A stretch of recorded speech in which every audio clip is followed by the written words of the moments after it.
여러분 안녕하십니까? 박인성 TV입니다.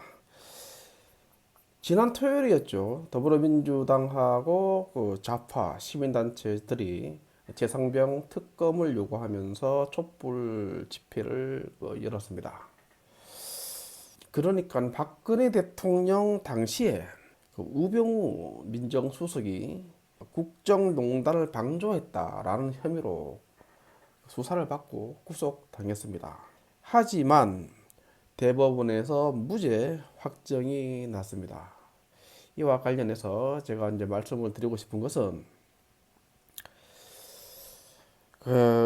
무작정 아무런 근거도 없이 의혹만 가지고 수사를 시작했다가 한 사람의 인생을 이렇게 끝장을 내버리는 우병우 수석만이 아니죠. 박근혜 대통령도 그렇고 아직까지 최순실 씨는 감옥에 아직 있습니다. 그 외에 박근혜 대통령과 함께 했던 고급 관료들 한 200명 가까이 됩니다. 싹 다 그냥 구속됐습니다. 그리고 많은 분들이 그 무죄 확정을 받고 풀려 나왔습니다. 우병우 민정수석도 그중 한 사람입니다. 이와 관련해서 유데일리 기사에 5월 10일자 기사입니다. 5월 10일자 기사에 우병우 국정농단 방조 무죄 확정이라는 기사가 나왔습니다. 이 기사를 여러분하고 같이 공유를 해보려고 합니다. 그 이유가 어디 있는가 하면은 지금 최상병 사고와 관련해서 지금 특검을 요구하고 있지 않습니까? 세월호도 마찬가지였습니다. 이 상황이 비슷해요. 이태원 그 압사 사고도 특검을 요구하고 있고 또 최순실 게이트를 해가지고 경제 공동체다라고 해서 엮어가지고 수사하지 않았습니까? 이 같은 맥락입니다. 같은 맥락. 지금 최상병 그 사고라든가 이태원 압사 사고라든가 김건희 여사 디올백 그 디올백 수수 의혹이라든가 이런 거 전부 다 특검을 하자고 이야기하지 않습니까? 최순실도 어떻게 보면은 의상실에 카메라를 설치하고 고영태 이 고영태가 저쪽 호빠 뭐 선수라든가 뭐 그 당시에 그랬죠. 이 최순실하고 같이 엮인 겁니다. 자, 그런데 결과적으로 우병우 같은 경우도 결과적으로 대법원에서 무죄 확정을 받았다. 그러니까 지금 그 좌파들이 지금 의혹을 제기하고 좀 탄핵을 요구하면서 자꾸 탄핵 불을 지피는 이유가 정권 탈취에 있다. 저는 그런 생각을 합니다. 우병우가 박하는 재선 국정농단을 방조했느냐라는 부분. 그런데 지금 시간이 흘러서 대법원에서 무죄 확정이 되었다는 거. 자, 그 당시에 우병우가 이제 구속되기 전이죠.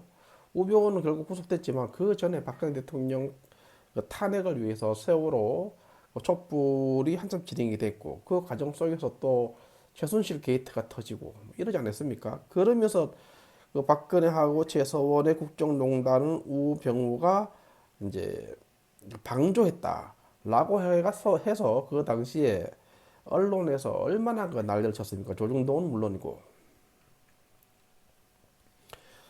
자, 보겠습니다. 1심은 국정농단 방조 혐의와 불법 사찰 혐의 등 두 개 재판이 진행이 되었고 각각 징역 2년 6개월과 1년 6개월 선고를 했습니다. 그래서 징역 4년을 선고했습니다. 도합 합쳐서.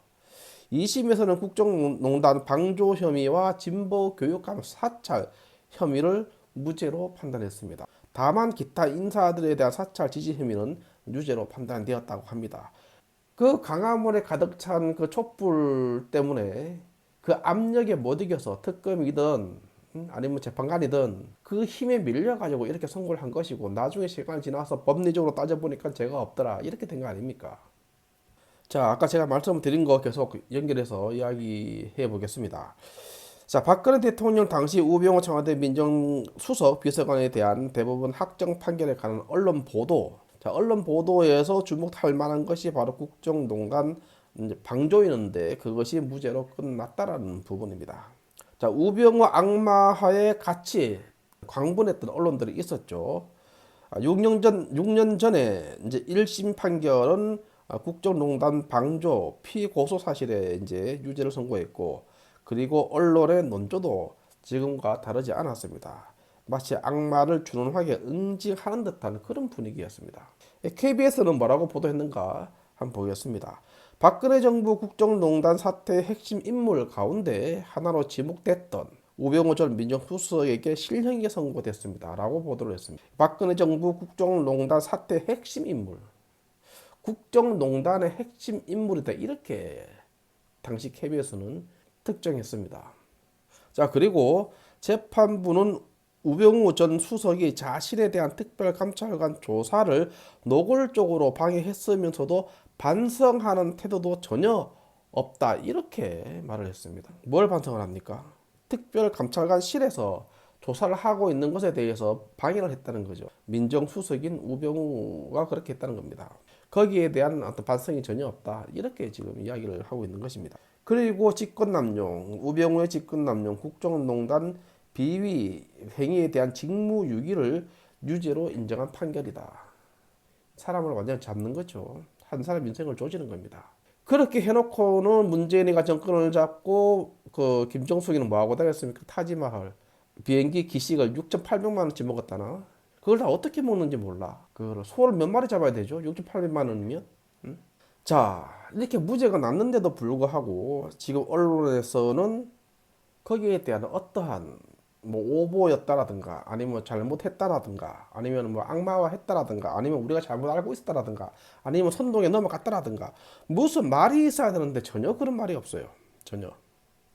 그야말로 담담하니 객관적인 사실 보도 몇 줄, 우병우 무죄 확정, 이게 답니다. 이게 본인들이 그렇게 그 당시에 우병우에 대해서 씹어놓고는 그냥 무죄 확정, 이게 답니다. 이게 지금 대한민국 언론 현실입니다. 이게 뭐 논평이 잘못됐다든가, 보도가 잘못됐다든가, 이런 뭐 자책이 있어주거나 좀 미안한 마음이 있어야 되는 거 아닙니까? 미안한 마음이. 그러니까 이 언론도 기득권인 거예요. 이 언론도 지금 언론도 완전히 싹 다 갈아엎어야 됩니다. 그야말로 국민혁명을 통해서 싹 다 갈아엎어야 돼요. 그러니까 결과적으로 뭐냐, 언론 홍위병으로서의 불장난에 동참한 겁니다. 문재인 정권이 탄생하도록, 김정수이가 타지마을 놀러가고 말춤이나 추도록 그렇게 판을 깔아준 게 지금의 언론이에요. 중앙일보를 비롯해서 조선일보, 동아일보 다 마찬가지입니다. 한결의 경향을 말할 것도 없죠. 다 그렇게 판을 깔아줘 놓고 지금의 우병우가 무죄 확정이 났음에도 불구하고 그건 누구도 한마디 하지 않아. 그냥 무죄 확정 한마디만 딱 쓰고 말았던 거죠. 자, 앞으로 최성원의 태블릿 PC도 어떻게 될지 몰라요. 이것도 지금. 이건 변희지가 계속 이야기하고 있는 것인데 아직까지 이것이 수면 위로 떠오르지 않았어요. 만약에 이게 수면 위로 떠올라서 이것이 사실이라 그러면 이거 문제가 좀 큰 문제입니다. 예. 엄청나게 큰 문제예요. 엄청나게. 특히 그 태블릿 PC 같은 경우는 한동훈 전 법무부 장관 같은 경우, 만약에 이것이 수면 위로 떠올라서 언론화되고, 메이저 언론에 언론화되고 실질적으로 조사에 들어가고 그러면은 아마 그 한동훈뿐만 아니라 윤석열 대통령도 거기서 피해나기 힘들 것 같습니다. 윤석열 대통령도. 어떻게 해야 되겠어요, 지금? 이게. 그러니까 그 당시에 박근혜 대통령을 탄핵시키기 위해서, 정권을 찬탈하기 위해서 벌어진 일들, 언론과 법조계, 정치권, 그리고 시민단체 다 한 몸이 돼서 박근혜 대통령을 그냥 완전히 걸레로 만들고 그 주변인들을 전부 다 감옥에 쳐넣지 않았습니까? 대부분 다 무죄로 나왔죠. 지금 대부분 다. 유일하게 최소한 혼자 지금 감옥에 있습니다. 그래서 정유라가 저렇게 날뛰는 거 아니겠습니까? 다 나왔는데 오랜만만 나오지 않았다. 검찰 편 들어주고 싶고 윤석열 편 들어주고 싶어도 자기 엄마만 혼자 저렇게 있으니까 그 반대편에 서라고 등 떠미는 것 같다, 이렇게 말을 하지 않았습니까? 그러니까 그 당시에는 전부 다 그 문재인과 좌파 세력을 위한 언론이었고, 저들을 위한 검찰이었고, 저들을 위한, 물은 배를 띄우기도 하지만 뒤집기도 한다. 민심의 풍랑이 청와대를 덮쳤다. 지난 9일 국회에서 대통령 탄핵안이 가결됐다. 이거 오마이뉴스에 나온 이야기입니다. 그 전 주말인 3일 촛불 집회에서 200만을 훌쩍 넘는 국민이 하야하라는 외침을 보낸 덕분이다. 민심에 불을 당긴 건 언론이다. 이렇게 이야기를 오마이뉴스에서 했죠. 지금도 그때 상황과 똑같습니다. 지금도. 그러니까 판이 뒤집어진 건 왜 그러느냐. 민심의 풍랑이 청와대를 덮은 것은 왜 그러냐 하면 200만을 훌쩍 넘는 국민이 하야하라라고 하면서 촛불을 들고 거리로 나왔기 때문에 법조계도 넘어가고 다 넘어갔다는 겁니다. 그래서 탄핵시켰고 문재인 정부를 탄생한 것이다. 이런 이야기를 하고 있는 것입니다. 지금도 다르지 않습니다. 지금도 계속 불을 붙이고 있지 않습니까? 최상병 특검 요구를 하면서 거리로 자꾸 나오고 있죠. 이거 안 되면 또 이번에 또 이제 1호 법안으로 특검 법안으로 냈지 않습니까? 이거 안 되면 또 김건희 건으로 하고 김건희 주가 조작 뭐 김건희 그 디올백 그거 가지고도 또 특검 요구할 겁니다. 그것도 식으면은 열이 식으면은 또 이태원 건 가지고 또 시도를 할 거예요. 계속 특검 요구를 하고 10만, 20만, 50만, 100만, 200만 이렇게 나오잖아요, 거리로. 용산 그냥 뒤집어져요. 그냥 용산이.